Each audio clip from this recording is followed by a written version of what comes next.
as you can see, there's a little bit of weather, so I figured it's probably going to be a very slow drive home, so I might as well mix my Q&As with my type and drives. So this question is, can a sensor become an intuitive over time? And I want to kind of talk about that idea of switching your types. And I'm not going to go into does my type change. I have a video on that. You can watch that. But I want to talk about specifically kind of switching those and what Carl Jung had to say about that. So Carl Jung was very specific. He did actually talk about this psychological types. And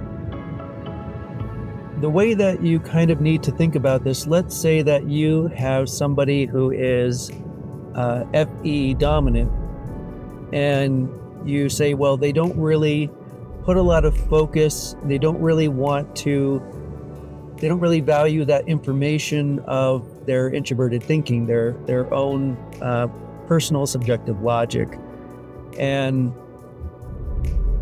a lot of times what Carl Jung talks about is this idea that we, kind of put it in simple terms, we don't really like other people, or we find other people who use our opposite functions, especially our unconscious functions, we find them kind of annoying. We get very aggravated whenever somebody approaches us in a way that we don't value, or especially if that's in our inferior. And that's what the inferior is, and why it agitates you so much, and why you get so hyperbolic in your reaction to it.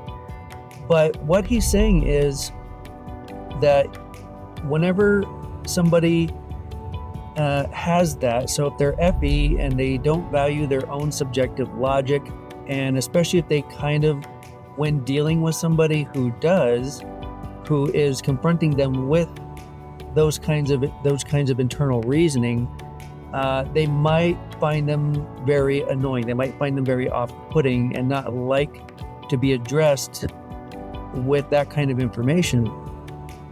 And so what Carl Jung is saying is that if you are that FE lead, and then you somehow, and again, he didn't really put this in a very valid theory that this was very highly likely, but like any good theorist, he didn't discount the idea that it could happen. He's just saying that that's incredibly unlikely, but let's say that you could. Now, the point that he was making was that if you somehow managed to switch those, you changed that to where you are now a TI dominant person.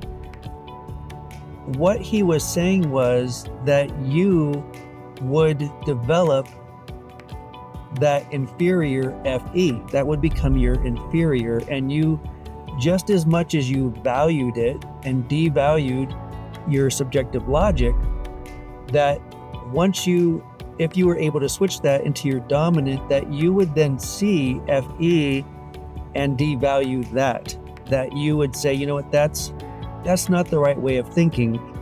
And to put this in kind of real world terms that are easily understood, it's kind of like the people who switch political parties, and you'll see people who were Democrats, and they were all in. Whenever they were Democrats, they were all in, and everybody who was a conservative was the enemy, and they were going to destroy the world, and everything was going to end if we followed those principles.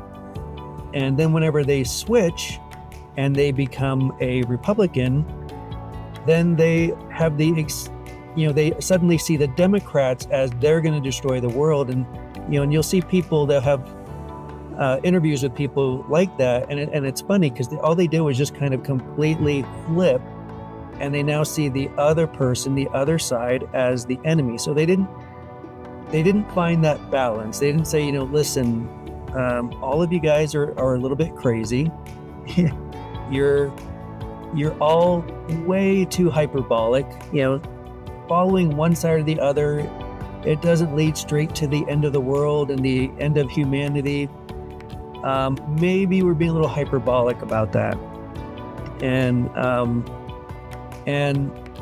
that's but that's what Carl Jung is saying, is that if you flipped your inferior into your dominant, that you would then have that stressor of the inferior.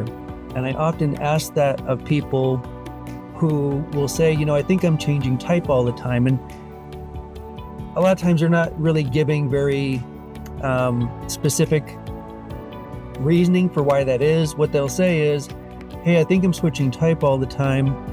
Sometimes whenever I am with my friends, I'm in, ENFP or an ENFJ. And then whenever I do math, I become an INTP or an INTJ.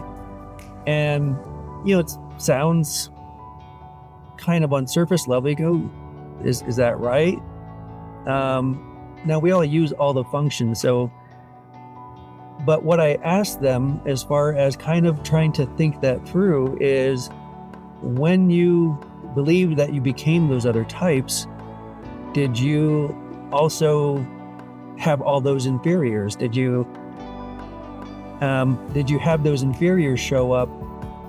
And usually, they're like, well, no, not really.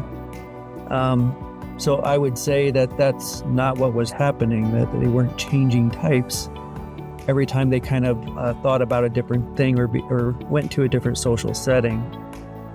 And so can you flip and become one, according to Carl Jung?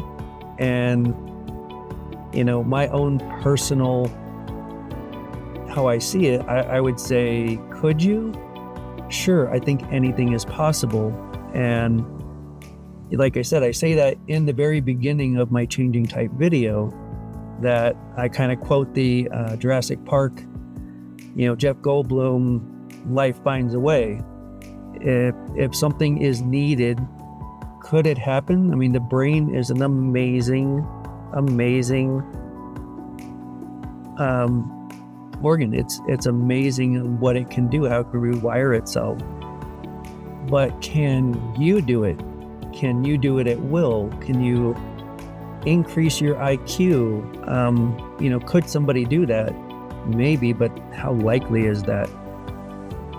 But if you did, you would likely develop that inferior and have just all the same issues as an INFJ or an INTJ if you flipped to becoming an intuitive, say SE and NI, if you flip those. So that's the answer to that one. And maybe I'll go ahead and try and answer another question, since I think I am just going to be stuck in traffic for a while.